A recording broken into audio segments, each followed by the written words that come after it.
नमस्कार, मंडल news bulletin में आपका स्वागत है। आइए पेश करते हैं आज के कुछ प्रमुख व मुख्य समाचार। अब तक यदि आपने मंडल न्यूज के इस चैनल को लाइक व सब्सक्राइब नहीं किया है तो जल्द से जल्द इस चैनल को लाइक व सब्सक्राइब जरूर कर दें।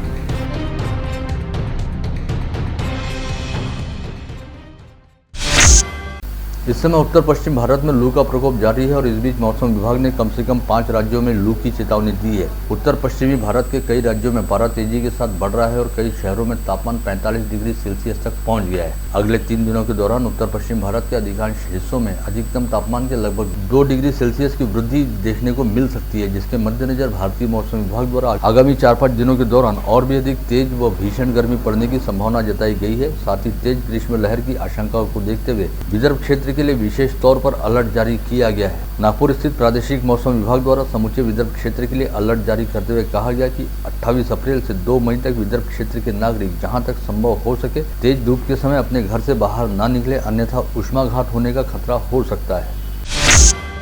अमरावती के मौसम विज्ञानी अनिल बंडा द्वारा दी गई जानकारी के मुताबिक आज अमरावती शहर से जिले में औसत अधिकतम तापमान 44 डिग्री सेल्सियस रहा। यह जारी सीजन का सबसे उच्चतम व सर्वाधिक तापमान है। वहीं अगले 2-3 दिन के दौरान और भी अधिक गर्मी पड़ने की संभावना है, जिसके चलते अमरावती में तापमान 45 डिग्री सेल्सियस के स्तर को छू सकता है।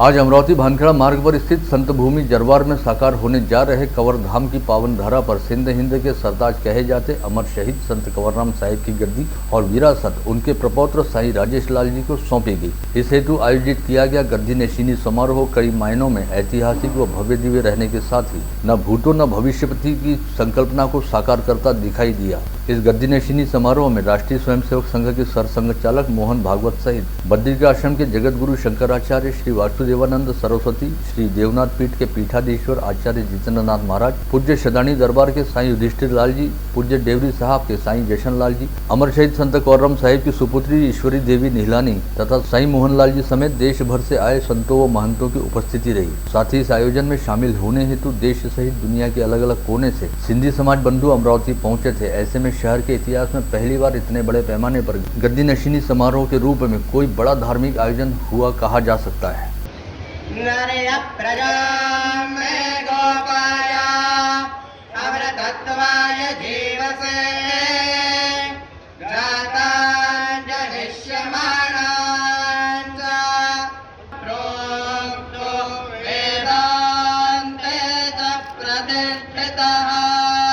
सफलतापूर्वक पास हो सको ये मुझे पूरी आशा है और मैं पूरी कोशिश करता रहूंगा और मुझे आपका प्यार और आशीर्वाद मिलता रहेगा।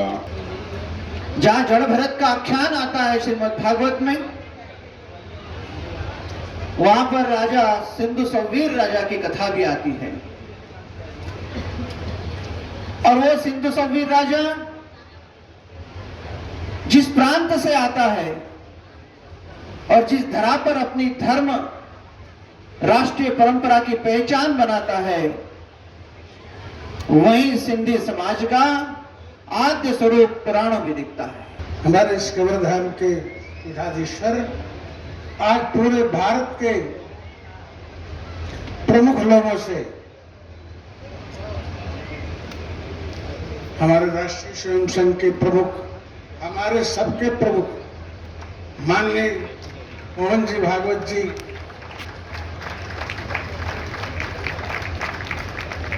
और मुझे भी आपके आने की बात सुनकर के प्रेरणा मिली। मैं जाने को था ज्योतिर्मठ बद्रिकाश्रम पट खुलवा लेंगे, मैं यहाँ पर आया। वो अपनी रक्षा नहीं करते, उनको चिंता ही नहीं है अपने रहने न रहने की, उनको कोई चिंता नहीं। वो लोगों के हित के लिए जीते हैं, बस परोपकार के लिए। तो उनकी चिंता कौन करेगा? उधर भगवान करता है, लेकिन आप जानते हैं भगवान अपने हाथ से अपना काम स्वयं करता है, लेकिन अपने हाथ से हमारा काम नहीं करता। वो हमको निमित्त बनाता है, हमारे हाथ से करा लेता।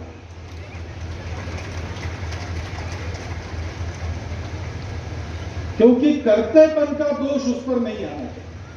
करता करने वाला कराने वाला वही है, लेकिन ये सब होके भी वो उससे अलग रहता है, वो हमारे हाथ में दे देता। मैंने किया, मैंने यूं किया, मैंने वो किला जीता, मैंने यहाँ झंडा गाड़ा, ऐसा हमको लगता है, हम हंसते चले जाते, लेकिन ये सब करने वाला वो है। और समाज उनके साथ जुड़ गया तो दो सरकार एक साथ आए तो तीसरा अलग कैसे रहेगा, वो उसके पीछे चलेगा। और इसलिए आपके संकल्प सब सफल हो, इसलिए जो कंचन राय जी ने अपने इसमें भाषण में बात कही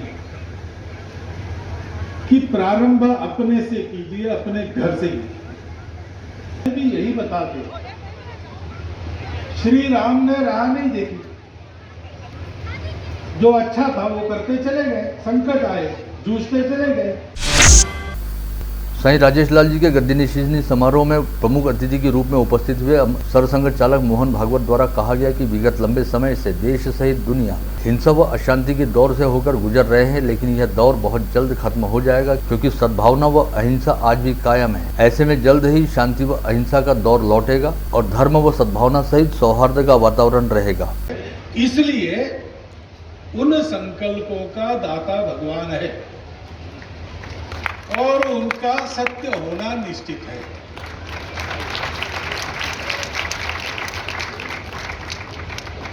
लेकिन शंकराचार्य जी महाराज ने कहा कि मैं रहूं न रहूं, ऐसा क्यों सोचना, जो संकल्प किया है रहे तब तक हो जाना चाहिए।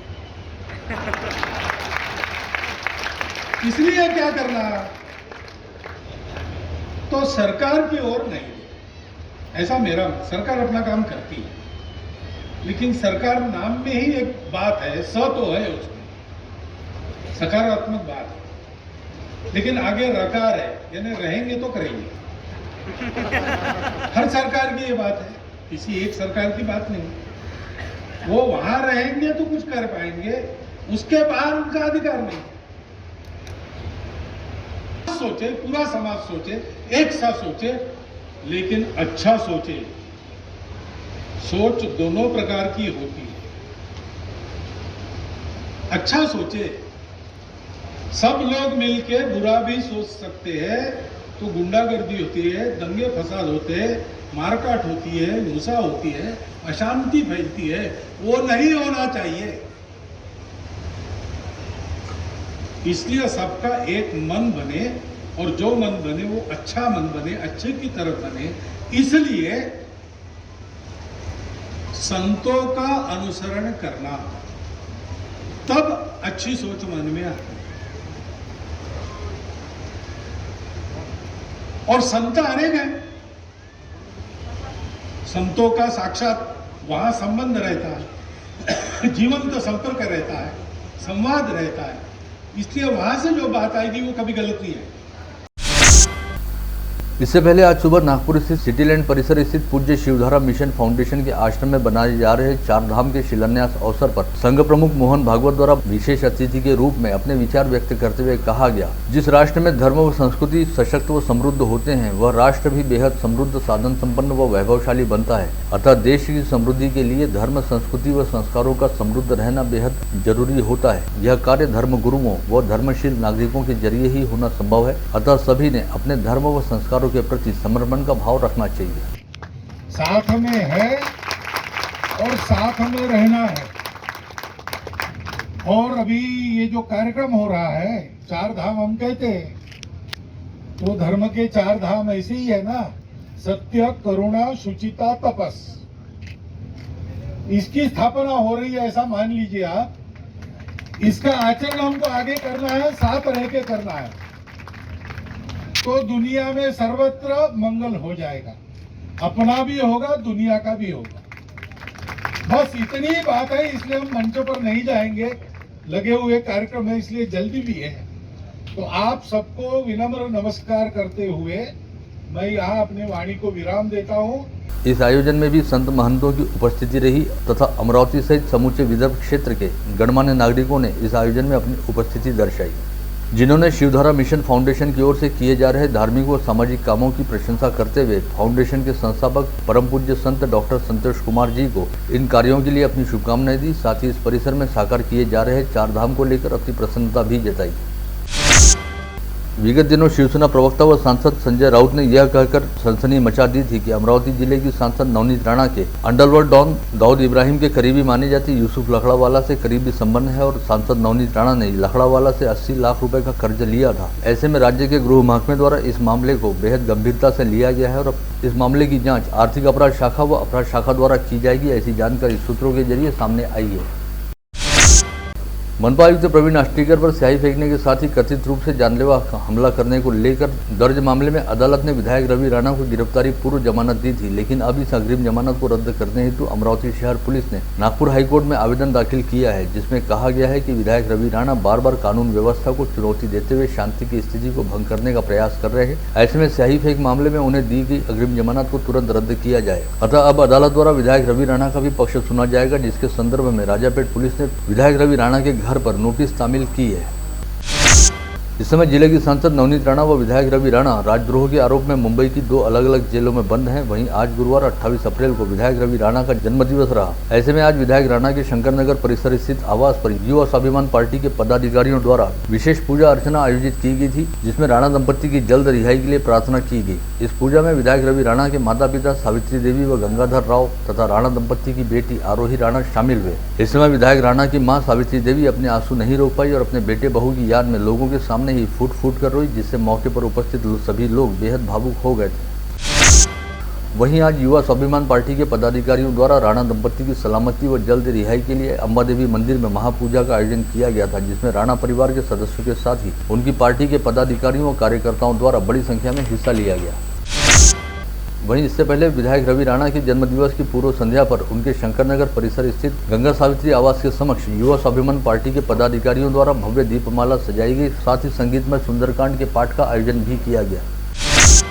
सांसद नवनीत राणा के निजी स्वीय सहायक विनोद गुहे द्वारा राजापेट पुलिस थाने में शिकायत दर्ज कराते हुए कहा गया कि कुछ समाज कंटकों व विकृत मानसिकता वाले लोगों द्वारा इन दिनों जिले की सांसद नवनीत राणा को लेकर फेसबुक और सोशल मीडिया के जरिए काफी अश्लील पोस्ट व फोटो शेयर किए जा रहे हैं, जिन पर बेहद भद्दी व आपत्तिजनक कमेंट की जा रही है, जिसके जरिए राज्य सहित देश में अनुसूचित जाति से वास्ता रखने वाली महिला सांसद नवनीत राणा की प्रतिमा मलिन करते हुए उनकी बदनामी करने का काम किया जा रहा है। विनोद गुहे की शिकायत पर 5 लोगों के साथ ही 4 ग्रुप के खिलाफ अपराध दर्ज किया गया है। अमरावती निर्वाचन क्षेत्र की विधायक सुलभा खोड़के ने मनपा के बजट पर बैठक कर विगत वर्ष हुए खर्च व इस वर्ष के नियोजन की समीक्षा करने हेतु आज महानगर पालिका में एक बैठक में हिस्सा लिया, जिसमें आय व खर्च के प्रावधान के संदर्भ में विभाग निहाय जानकारी प्राप्त करते हुए विधायक सुलभा खोड़के ने मनपा प्रशासन को आवश्यक दिशा निर्देश जारी किए। अमरावती शहर में संपत्तियों का असेसमेंट करने के लिए महानगर पालिका द्वारा निजी कंपनियों से टेंडर आमंत्रित किए गए थे। पहली बार टेंडर को कोई प्रतिसाद नहीं मिला, जिसकी वजह से दूसरी बार टेंडर निकाले गए और इस टेंडर प्रक्रिया में भी केवल 2 ही टेंडर धारक आने से तीसरी बार टेंडर जारी किए गए, लेकिन इस बार भी केवल 2 ही टेंडर धारक प्रक्रिया में शामिल हुए। कल 27 अप्रैल को ये दोनों टेंडर खोले गए, जिसके तहत कोलब्रो ग्रुप व ऑर्डेट टेक्नोलॉजी द्वारा टेंडर भरे गए। तीसरी बार भी केवल 2 ही टेंडर आने से अब उस मामले में मनपा आयुक्त के निर्देशानुसार आगे की कार्रवाई प्रशासन द्वारा की जाएगी। ग्राम पंचायत चुनाव के पश्चात प्रत्याशियों को चुनाव खर्च का लेखा जोखा प्रस्तुत नहीं करना काफी महंगा पड़ेगा, क्योंकि 2296 प्रत्याशियों को अपात्र घोषित क्यों न किया जाए, इस बारे में जिला चुनाव विभाग द्वारा नोटिस जारी किया गया है। सुनवाई के दौरान प्रत्याशियों से उचित जवाब नहीं मिलने पर उन्हें अपात्र घोषित किया जाएगा, जिसके चलते वे आगामी 6 वर्ष कोई चुनाव नहीं लड़ पाएंगे। इस समय जिले में कानून व व्यवस्था के लिए पैदा होने वाले खतरों और बार बार होने वाले जातीय व धार्मिक दंगों से संबंधित विषयों को लेकर अध्ययन करने हेतु महाराष्ट्र के सेवानिवृत्त विशेष पुलिस महानिरीक्षक सुरेश खोपड़े अमरावती जिले के दौरे पर हैं और गत रोज अपने अमरावती दौरे के तहत उन्होंने पूर्व पालक मंत्री डॉक्टर सुनील देशमुख के रुक्मिणीनगर परिसर स्थित निवास स्थान पर सदिच्छा भेंट दी और डॉक्टर सुनील देशमुख से मुलाकात करते हुए उनके साथ विभिन्न विषयों को लेकर चर्चा की। अमरावती जिले में बिजली चोरी करने वाले लोगों के खिलाफ महावितरण द्वारा इस समय अभियान छेड़ा गया है, जिसके तहत अधीक्षक अभियंता दिलीप खानांदे द्वारा अपने पथक के साथ बहिरम व मुक्तागिरी क्षेत्र के कृषि फीडरों की जांच की गई और पता चला कि करीब 31 स्थानों पर 1000 फीट तक केबल वायर डालकर अनधिकृत तरीके से बिजली का प्रयोग किया जा रहा है, जिसके बाद लाखों रुपए की मूल्य की केबल वायर को जब्त करने के साथ साथ बिजली चोरी करने वाले लोगों के खिलाफ कानूनी कार्रवाई करने की प्रक्रिया भी शुरू की गई। बहिरम व मुक्तागिरी क्षेत्र में होने वाली बिजली चोरी के मामलों की जाँच करने हेतु अधीक्षक अभियंता दिलीप खानांदे अपने साथ अचलपुर के कार्यकारी अभियंता संजय सिंगारे को अपने दुपहिया वाहन पर लेकर ग्रामीण क्षेत्रों के खेतों तक पहुंचे, ताकि कच्ची पक्की सड़कों से होते हुए अधिक से अधिक बिजली चोरी के मामलों को उजागर किया जा सके। कोविड संक्रमण कम होने के बाद कोरोना से होने वाली मौतों की दर में भी काफी कमी आई थी और विगत एक माह के दौरान किसी भी कोविड संक्रमित मरीज की मौत नहीं हुई थी। लेकिन गुरुवार को जिला स्वास्थ्य विभाग द्वारा दी गई जानकारी के मुताबिक एक 12 वर्षीय बच्ची की कोविड की वजह से मौत हो गई है। घाटलाड़ की निवासी यह महिला इलाज के लिए जिला कोविड अस्पताल में भर्ती थी। गाड़गीनगर पुलिस थाना क्षेत्र के राधानगर परिसर स्थित डॉक्टर पंकज दीवान के Shri Sai health care and multi speciality अस्पताल में 20 अप्रैल की सुबह डॉक्टर दीवान की तीसरी पत्नी डॉक्टर प्रियंका की संदेहास्पद तरीके से लाश बरामद हुई थी। पहले इस मामले को आत्महत्या दर्शाने का प्रयास किया जा रहा था, लेकिन पोस्टमार्टम की रिपोर्ट अब पुलिस को प्राप्त हुई है, जिसमें पता चला है डॉक्टर प्रियंका के सिर में गहरी चोट लगने के कारण उनके सिर में खून का आंतरिक स्त्राव होने की वजह से मौत हुई है। ऐसे में प्रियंका की बहन प्रगति कातकीड़े की शिकायत पर गाड़गीनगर पुलिस ने डॉक्टर पंकज दीवान के साथ डॉक्टर शोभा दीवान व डॉक्टर स्मिता कामले के खिलाफ हत्या कर सबूत नष्ट करने का अपराध दर्ज किया है। फिलहाल तीनों आरोपी पुलिस की गिरफ्त से बाहर हैं। परदौला पुलिस थाना क्षेत्र के गौरखेड़ा कुंभी में आज सुबह 11:30 बजे 27 वर्षीय शेख समीर नामक युवक ने पहले परिसर में हंगामा मचाते हुए हाथ में तलवार लेकर गांव में दहशत फैलाई। वहीं बाद में परिसर में स्थित एक कुएं में छलांग लगाकर आत्महत्या कर ली। मामले की जानकारी मिलते ही पुलिस ने शेख समीर की लाश को कुएं से बाहर निकालते हुए घटनास्थल का पंचनामा किया। मामले की जाँच जारी है। विद्युत वितरण कंपनी के मूर्ति विभाग में किए गए कूलर मेंटेनेंस के काम का वर्क ऑर्डर देने के लिए 12,000 रुपए की रिश्वत स्वीकारने वाले महावितरण के उप कार्यकारी अभियंता विनोद पवार को एंटी करप्शन ब्यूरो की टीम ने रंगे हाथों धर दबोचा। गाड़गीनगर पुलिस थाना क्षेत्र अंतर्गत जिलाधीश कार्यालय के पास उपनिबंधक कार्यालय में प्रवीण अढ़ाऊ, नितिन माने व पंकज ताडे नामक 3 आरोपियों ने मिलकर शिकायतकर्ता सचिन पापलकर के मृत माता पिता के नकली दस्तावेज कर किसी अन्य व्यक्ति को खड़ा करते हुए झूठे गवाहों के आधार पर उनका प्लॉट 17,50,000 रुपए में बेच डाला, जिसकी शिकायत के आधार पर गाड़गीनगर पुलिस ने तीनों आरोपियों के खिलाफ धोखाधड़ी करने का अपराध दर्ज कर उनकी तलाश शुरू की है। धारनी तहसील की 6 ग्राम पंचायतों को करीब 98 लाख रुपए का चूना लगाने वाले राज इंफोटेक कंपनी के संचालक अनिल खड़से को 30 अप्रैल तक 4 दिन की पुलिस कस्टडी में रखने के आदेश अदालत द्वारा दिए गए हैं। राजापेट पुलिस थाना क्षेत्र के जेवर नगर में आयोजित विवाह समारोह में शामिल होने हेतु आई महिला की पर्स से किसी अज्ञात चोर ने करीब 80,000 रुपए मूल्य के सोने के गहने चुरा लिए, जिसकी शिकायत पर पुलिस द्वारा मामले की जाँच शुरू की गई। वरुड़ की साई बाबा कॉलोनी में रहने वाले सुभाष वाल्के ने पुलिस में शिकायत देते हुए बताया कि वे सुबह घर जा रहे थे, तभी 2 अज्ञात व्यक्ति अपने मुंह पर मास्क बांधकर आए और खुद को पुलिस वाला बताते हुए कहा कि पास में ही एक हत्या की वारदात हुई और चेकिंग शुरू है, अतः सोने की अंगूठी निकालो और अपनी जेब में रख लो। इसी दौरान दोनों अज्ञात आरोपियों ने करीब 1 लाख रुपए मूल्य की उनकी सोने की अंगूठियां चुरा ली। पुलिस द्वारा दोनों आरोपियों के खिलाफ अपराध दर्ज करते हुए मामले की जाँच शुरू की गई है। नागपुर के हिंदुस्तान कॉलोनी में चाकू से हमला कर अपनी मां की हत्या करने वाले बेटे ने भी खुद जहर पीकर आत्महत्या कर ली है। सनसनीखेज घटना मंगलवार की रात 10 बजे उजागर हुई। मृतकों की शिनाख्त 74 वर्षीय लीला चोपड़े व 41 वर्षीय श्रीनिवास चोपड़े के तौर पर हुई है। पता चला है कि यह घटना कुछ दिन पहले घटित हुई थी, क्योंकि दोनों के ही शव काफी सड़ी गली अवस्था में बरामद हुए हैं। नागपुर मुंबई समृद्धि महामार्ग के उद्घाटन से पहले ही विघ्न की श्रृंखला शुरू है। उन्नत वन्यजीव मार्ग के कमान का भाग ढह जाने की घटना ताजी है। वहीं अब बुल्ढाना जिले से गुजरने वाले नागपुर मुंबई समृद्धि महामार्ग के पैकेज 7 के अंतर्गत सिंदखेड राजा के पास एक और हादसा घटित हुआ, जहां पर 2 पहाड़ी प्रदेशों को जोड़ने वाले निर्माणाधीन उड़ान पुल की गर्दर ढह गई, जिससे काफी नुकसान हुआ है, लेकिन इस घटना में कोई जनहानि नहीं हुई है। माहुली जहांगीर पुलिस थाना क्षेत्र के चिच्छेट फाटा परिसर में सतीश शिवरखेड़ नामक व्यक्ति की मोटरसाइकिल फिसल जाने के चलते उसकी मौत हो गई। वहीं पीछे बैठा योगेश बाना गंभीर रूप से घायल हो गया।